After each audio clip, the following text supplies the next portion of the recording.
स्वागत है आप सबका आज की हिंदी पाठशाला में। कक्षा 10 के लिए निर्धारित पूरक पुस्तिका कृतिका भाग 2 में संकलित पाठ साना साना हाथ जोड़ी, जिसकी लेखिका है मधु कांकरिया।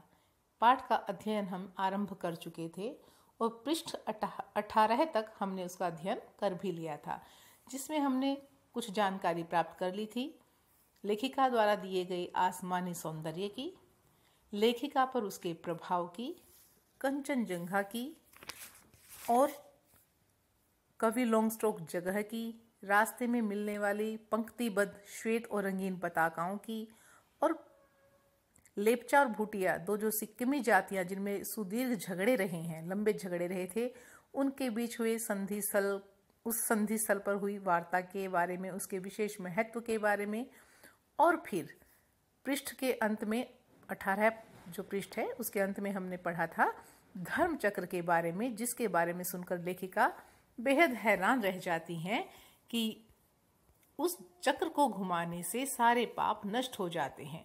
वहाँ के लोगों की ऐसी मान्यता है। तो यह सुनकर लेखिका बिल्कुल हैरान हो जाती है कि चाहे भारत के मैदान हो, जंगल हो या फिर पहाड़ हो, लोगों के सोचने की शक्ति, क्षमता, तरीका सब एक जैसा उसे प्रतीत होता है। वह इस बात से हैरान हो जाती है। यहाँ तक हम पढ़ चुके थे। अब बढ़ते हैं आगे। रफ्ता रफ्ता हम ऊंचाई की ओर बढ़ने लगे। रफ्ता रफ्ता धीरे धीरे, क्योंकि ऊंचाई और बढ़ती जा रही है और ऊपर वो चढ़ रहे हैं। बाजार, लोग और बस्तियां पीछे छूटने लगे। अब आबादी कम दिखती है, उन्हें आबादी नहीं दिखाई दे रही है। अब परिदृश्य से चलते चलते स्वेटर बुनती नेपाली युवतियां और पीठ पर भारी भरकम कार्टून ढोते बोने से दिखाई देते बहादुर नेपाली ओझल हो रहे थे। तो जो उन्हें रास्ते में अपनी यात्रा के दौरान जो व्यक्ति दिख रहे थे, अब वो दिखने बंद हो गए हैं। अब नीचे देखने पर घाटियों में ताश के घरों की तरह पेड़ पौधों के बीच छोटे छोटे घर दिखाई दे रहे थे। अर्थात इतनी ऊंचाई पर हैं कि ताश के घर जितने छोटे छोटे घर दिख रहे हैं, यानी कि बहुत दूरी बढ़ गई है उनमें। हिमालय भी अब छोटी छोटी पहाड़ियों के रूप में नहीं, वरन अपने विराट रूप एवं वैभव के साथ सामने आने वाला था, कि हिमालय का आकार भी विशालतर होकर उनके सामने आ रहा है। न जाने कितने दर्शकों, यात्रियों और तीर्थाटानी जो तीर्थ के उद्देश्य से, धर्म के उद्देश्य से वहां पर जाते हैं, सिर्फ मनोरंजन हेतु नहीं, सिर्फ घूमने मात्र नहीं, तीर्थ को अपने ध्यान में रखकर वहां पहुंचते हैं। उनका काम्य हिमालय, कामना जिसकी की जाए कि हमें हिमालय का ऐसा रूप देखने को मिले, और इस इच्छा से कोई वहां जाता है, उसे कहेंगे काम्य हिमालय। पल पल परिवर्तित हिमालय, कि हिमालय का जो रूप है उनकी यात्रा में पल पल बदल रहा है, और उस रूप को देखकर वह हैरान भी होती है कि प्रकृति में कितना कुछ छिपा है जिस तक उनकी अभी पहुंच नहीं है। और देखते देखते रास्ते वीरान, संकरे और जलेबी की तरह घुमावदार होने लगे हैं। यानी कि जो रास्ते हैं, बहुत मोड़ जो हैं बहुत खतरनाक हो गए हैं, थोड़े भीड़े हैं और सुनसान हैं। हिमालय बड़ा होते होते विशालकाय और बड़ा होने लगा। घटाएं गहराती गहराती पाताल नापने लगी। जो घटाएं हमें आसमान में ऊपर दिखती हैं, वो मानो इतनी ऊंचाई पर वो पहुंच चुके हैं कि वो लगता है कि पाताल में हैं घटाएं। वादियां चौड़ी होने लगी, चारों तरफ फूल ही फूल दिख रहे हैं। बीच बीच में करिश्मे की तरह रंग बिरंगे फूल शिद्दत से मुस्कुराने लगे, मानो बहुत तीव्र इच्छा जिसकी तो कहते शिद्दत, बड़ी चाह से वो मुस्कुरा रहे हैं कि फूल खिले हुए हैं। उन भीमकाय पर्वतों के बीच, कि बहुत बड़े बड़े पर्वतों के बीच और घाटियों के ऊपर बने संकरे कच्चे पक्के रास्तों से गुजरते यूं लग रहा था जैसे हम किसी सघन हरियाली वाली गुफा के बीच हिचकोले खाते निकल रहे हों। वो कहती है कि उन भीड़े रास्तों से वो निकल रहे हैं, कहीं कच्चे हैं रास्ते, कहीं पक्के हैं, तो जैसे बहुत सघन गुफा है कोई और बहुत हरियाली है, उसमें हरियाली वाली गुफा के बीच से हिचकोले खाते हुए जो जीप है उनकी निकल रही है। हिचकोले खाते हुए क्यों कह रहे हैं? क्योंकि रास्ते उबड़ खाबड़ हैं, ऊंचे नीचे हैं, तो जब जीप चलती है तो हिचकोले खा रही है। इस बिखरी असीम सुंदरता का मन पर यह प्रभाव पड़ा कि सभी सैलानी जो उस जीप में बैठे हैं वो सभी यात्री झूम झूम कर गाने लगे। गीत की पंक्तियां उन्हें याद आ जाती हैं फिल्मी गीत की, सुहाना सफ़र और ये मौसम हंसी। पर मैं मौन थी। लेखिका कहती है कि सभी गाना गाने लगे लेकिन वह चुप थी, किसी ऋषि की तरह शांत थी। मन में बहुत शांति का अनुभव कर रही थी। मैं चाहती थी कि इस सारे परिदृश्य को अपने भीतर भर लूं, कि जो कुछ सौंदर्य उसे आसपास दिख रहा है बोलकर उस चीज से दूर ना हो जाए, वह सब कुछ अपने अंदर समेट लेना चाहती है, उस सौंदर्य को जी भर देखना चाहती है। पर मेरे भीतर कुछ बूंद बूंद पिघलने लगा था।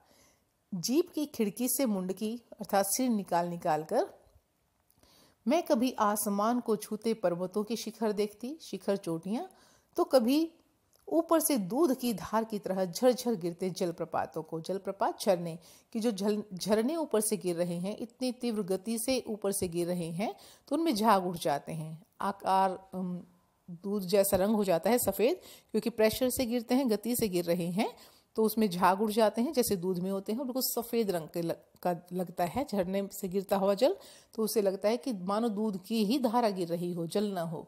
तो कभी नीचे चिकने चिकने गुलाबी पत्थरों के बीच इठला इठला कर बहती, चांदी की तरह कौंध मारती बनी ठनी तिस्ता नदी को। तो ऊपर उसे पहाड़ की चोटियां दिख रही हैं, गिरते हुए झरने हैं, और जब वह नीचे की तरफ झांक कर देखती है तो उसे तिस्ता नदी दिखाई देती है, जिसके बीच बीच में गुलाबी रंग के चिकने पत्थर पड़े हुए हैं। तो यह प्रश्न पूछा भी जा सकता है कि उसके सौंदर्य का वर्णन करे, कौन सी नदी उसने रास्ते में देखी, कहाँ से उसके साथ बह रही थी। तो इसको ध्यान में रखें, अंडरलाइन कर लें। सिलीगुड़ी से ही हमारे साथ थी यह तिस्ता नदी, कि जब सिलीगुड़ी में वो पहुंचे थे वहां से उसने उसको बहते हुए देखना शुरू किया था, और अब ऊपर जहां तक पहुंच गई है उसे दिखाई दे रही है। पर यहाँ उसका सौंदर्य पराकाष्ठा पर था, कि यहाँ से तो इतनी खूबसूरत थी, इनके चरम पर थी, बेहद अधिक खूबसूरत। इतनी खूबसूरत नदी मैंने पहली बार देखी थी। मैं रोमांचित थी, पुलकित थी, बड़ी प्रसन्न थी, चिड़िया के पंखों की तरह हल्की थी। जब प्रसन्न होते हैं तो मन को लगता है कि पंख लग गए और हम आसमान में उड़ रहे हों, कि बेहद प्रसन्न होना। मेरे नगपति मेरे विशाल, मैंने हिमालय को सलामी देनी चाहिए। इन शब्दों के प्रयोग से नगपति हिमालय को कहेंगे, नग अर्थात पर्वत, तो पर्वतों में जो श्रेष्ठ है हिमालय को कहते हैं। मेरे विशाल, जो उसके रूप में विशाल रूप में उसके सामने है, तो ऐसा कहकर वो उसे सलामी देना चाहती है कि तभी जीप एक जगह रुकी।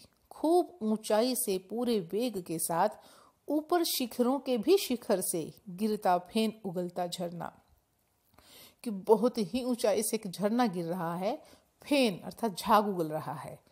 अब उसका वर्णन करती है। इसका नाम था सेवन सिस्टर्स वाटरफॉल। फ्लैश चमकने लगे कि इतने खूबसूरत उसके वो दृश्य थे उस झरने के, तो सब ने फटाफट उसे अपने कैमरों में कैद करना चाहा और फोटो खींचने लगे। सभी सैलानी इन खूबसूरत लम्हों की रंगत को कैमरे में कैद करने में मशगूल थे, व्यस्त हो गए थे। आदिम युग की किसी अभिशप्त राजकुमारी सी मैं भी नीचे बिखरे भारी भरकम पत्थरों पर बैठ झरने के संगीत के साथ ही आत्मा का संगीत सुनने लगी। उस पर जो प्रभाव था वह क्या करने लगी उसके बारे में बताती है, कि जैसे कोई आदिम युग है, कि जब कभी आदमी का युग शुरू हुआ, बहुत प्राचीन समय, उस समय मान लो किसी राजकुमारी को अभिशाप मिला हो, अभिशप्त राजकुमारी है, तो वह नीचे बिखरे भारी भरकम जो पत्थर पड़े हैं उन पर बैठी है, और झरने के संगीत के साथ ही, क्योंकि झरना जब गिर रहा है तो उसमें से संगीत की अनुभूति होती है, कि जो पानी का जो ऊपर से गति से नीचे गिर रहा है तो उसे जो आवाज़ सुनाई दे रही है उसमें मानो संगीत छुपा है, और उस संगीत के साथ साथ अपने जो उसकी आत्मा है, अपनी आत्मा का संगीत भी सुनने लगी है, कि उसका मन उसके साथ मिल गया है। थोड़ी देर बाद ही बहती जलधारा में पांव डुबोया तो भीतर तक भीग गई, कि जब हम पानी में ऐसे कहीं गिरते झरनों के पानी में या नदी के पानी में पांव डालते हैं तो बहुत शीतल होता है और अंदर तक हमें उसकी अनुभूति होती है। तो मन काव्यमय हो उठा, तो इतना अच्छा उसे महसूस हो रहा था, फील हो रहा था, कि मानो मन में ही कविताएं जगने लगी, कविता करने को मन करने लगा, सत्य और सौंदर्य को छूने लगा। तो उसे सत्य का और सौंदर्य का आभास उस स्थान पर होता है, उस स्थिति में जब वह वहां पांव डुबो कर बैठती है। जीवन की अनंतता का प्रतीक वह झरना, कि जीवन अनंत है, कभी नहीं ठहरता है, निरंतर गतिशील रहता है, इसका प्रतीक उस झरने को लेखिका बताती है कि जैसे झरना निरंतर ऊपर से नीचे गिर रहा है, जैसे जल स्रोत बहते आ रहे हैं, उसी तरह जीवन भी बहता रहता है, अनंत है, समाप्त नहीं होता है। एक जीवन जाता है तो दूसरा जीवन प्राप्त होता है। उन अद्भुत अनूठे क्षणों में उसे अद्भुत लगते हैं और अनोखे की ऐसे तो उसने कभी पहले देखे ही नहीं है। ऐसे क्षणों में मुझ में जीवन की शक्ति का एहसास हो रहा था। इस कदर प्रतीत हुआ कि जैसे मैं स्वयं भी देश और काल की सरहदों से दूर बहती धारा बन बहने लगी हूं।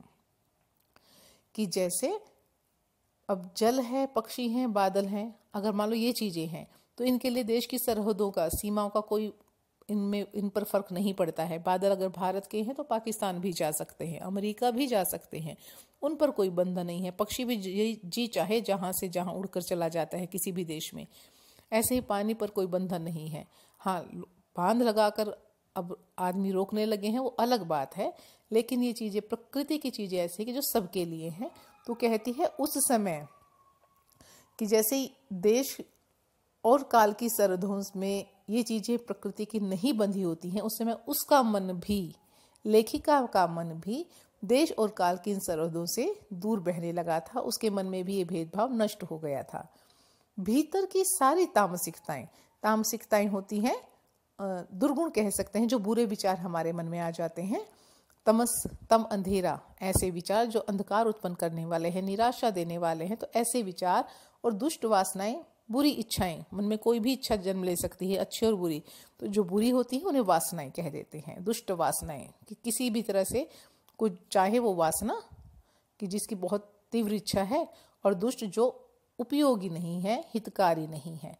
तो इस निर्मल धारा में बह गई कि मन में अगर कोई बुरा विचार था भी, बुरी सोच भी थी अगर, तो वह भी इस जल में जब वह पांव डुबोकर बैठती है तो वह सब बह गई हैं, नष्ट हो गई हैं।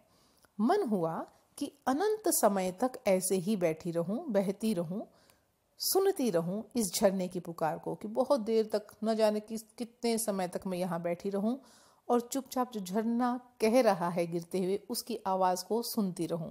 उसे लगता है कि झरना उससे पुकार रहा है, उसे उसमें संगीत भी सुनाई देता है, वह उसे इतना भाता है, उसे लगता है कि अनंत समय तक वहां बैठी रहे। पर जितेन मुझे ठेलने लगा, जबरदस्ती कहने लगा कि उठो, चलो यहाँ से, क्योंकि उन्हें आगे भी बढ़ना था। आगे इससे भी सुंदर नज़ारे मिलेंगे, कि यहीं की होके मत रह जाओ, आगे तो इससे भी ज्यादा खूबसूरती है। अनमनी सी मैं उठी, उसकी इच्छा नहीं थी, फिर भी वह उठ जाती है। थोड़ी देर बाद ही फिर वही नज़ारे, आंखों और आत्मा को सुख देने वाले, कि बहुत सुंदर नज़ारे उसे आगे भी देखने को मिले। अब जो पंक्तियां पढ़ेंगे उसमें है हिमालय के जो भिन्न भिन्न रूप उसे दिखाई दिए, विविधता, वो देखेंगे। कहीं चटक हरे रंग का मोटा कालीन ओढ़े, कि पहाड़ों पर कहीं खूब हरियाली है, खूब हरियाली। तो कहीं हल्का पीलापन लिए, तो कहीं जैसे पेड़ पौधे मुरझा जाते हैं, सूखने लगते हैं तो पीलापन आ जाता है। तो कहीं पलस्तर उखड़ी दीवार की तरह पथरीला, तो कहीं सिर्फ पत्थर ही है। और देखते ही देखते परिदृश्य से जैसे सब छूमंतर, और एकदम से सब कुछ गायब हो जाता है। जैसे किसी ने जादू की छड़ी घुमा दी हो, जैसे कोई जादू करे और सब कुछ गायब हो जाए। तो उसे अनेक रूप दिखाई दे गए हैं। कहीं बर्फ से ढकी चोटियां देखी हैं, कहीं हरियाली से भरे पहाड़, कहीं पत्थर, सिर्फ पत्थर जैसे पहाड़ हैं, और कहीं पीलापन लिए हुए। तो जब आप प्रश्न लिखेंगे कि हिमालय के विविध रूपों का वर्णन करें, तो आप इसे लिखेंगे, सब पर बादलों की एक मोटी परत। फिर सब कुछ बादलों से ढक गया, सब कुछ बादल में, अब उसे सिर्फ बादल दिख रहे हैं। चित्र लिखित सी में माया और छाया के इस अनूठे खेल को भर भर आंखों देखती जा रही थी। चित्र लिखी, जैसे हम कागज पर कुछ चित्र बना दें तो वह हिलडुल नहीं सकता है, गतिशील नहीं होता है। तो सौंदर्य के प्रभाव से लेखिका ऐसी हो गई थी मानो चित्र हो कोई, क्योंकि एकदम से स्तब्ध होकर एक जगह ठहर जाना। तो चित्र लिखित सी वह माया और छाया के इस अनूठे खेल को, कि प्रभु की जो, परमात्मा की जो ये लीला है कि कैसे एकदम से इतना सौंदर्य आता है फिर एकदम से गायब हो जाता है, तो इस खेल को वह आंखों भर भर आंखें देखती जा रही थी, खूब उसे अपने मन में समेट रही थी। प्रकृति जैसे मुझे सयानी बनाने के लिए, कि मुझे और समझदार बनाने के लिए जीवन रहस्यों का उद्घाटन करने पर तुली हुई थी। मन न जाने प्रकृति में कितने रहस्य छिपे हुए हैं, तो वह मानो उसके सामने उन रहस्यों को खोलती जा रही है ताकि उसे ज्ञान हो जाए। तो उसे ऐसा आभास होता है कि छिपे हुए रहस्य उसके सामने उजागर होते जा रहे हैं। धीरे धीरे धुंध की चादर थोड़ी छटी, जो बादल छाए हुए थे धुंध थी तो थोड़ी थोड़ी कम हुई। अब वहां पहाड़ नहीं, दो विपरीत दिशाओं से आते छाया पहाड़ थे, और थोड़ी देर बाद ही वे छाया पहाड़ अपने श्रेष्ठतम सबसे सुंदर रूप में मेरे सामने थे। जीप थोड़ी देर के लिए रुकवा दी गई थी। मैंने गर्दन घुमाई। सब और जैसे जन्नत बिखरी पड़ी थी। जन्नत स्वर्ग जैसा माहौल हो, जैसे स्वर्ग की जिसकी हम कामना करते हैं कि स्वर्ग शायद ऐसा हो, तो उसे जन्नत जैसा वहां दिखता है। नजरों के तक, जहां तक नजरें देख सकती हैं, हमारी आंखें जहां तक देख सकती हैं, खूबसूरती ही खूबसूरती, फैला हुआ सौंदर्य, अपने को निरंतर दे देने की अनुभूति कराते हुए पर्वत, झरने, फूलों, घाटियों और वादियों के दुर्लभ नज़ारे, कि प्रकृति की जो ये चीज़ें हैं, चाहे वो पर्वत हैं, झरने हैं, फूल हैं, घाटियां हैं, वादियां हैं, ये जो दुर्लभ नज़ारों के रूप में सब कुछ हमें देने की उनमें चाह है, सब दूसरों के लिए, तो उस अनुभूति को वो महसूस कराते हैं कि वो देने के लिए हैं। वही कहीं लिखा था थिंक ग्रीन, तो उसी यात्रा के दौरान उसे दिखाई देता है। एक ये मोटो लिखा हुआ होता है, ये पंक्ति स्लोगन, थिंक ग्रीन, कि ग्रीन के बारे में सोचिए, हरियाली के बारे में। तो इससे वो एक संदेश देते हैं कि जो यहाँ की हरियाली है उसे बनी रहने दें, उसे किसी तरह का जो सैलानी आते हैं नुकसान न पहुँचाए। इससे एक और यह भी संकेत मिलता है कि वहाँ के लोग हरियाली को, प्रकृति को कितना सम्मान देते हैं, उसकी सुरक्षा करते हैं, रक्षा करते हैं। तो आज इस वीडियो में हम इतना ही पढ़ते हैं, फिर मिलते हैं अगली वीडियो में इससे आगे के भाग में। तब तक के लिए धन्यवाद।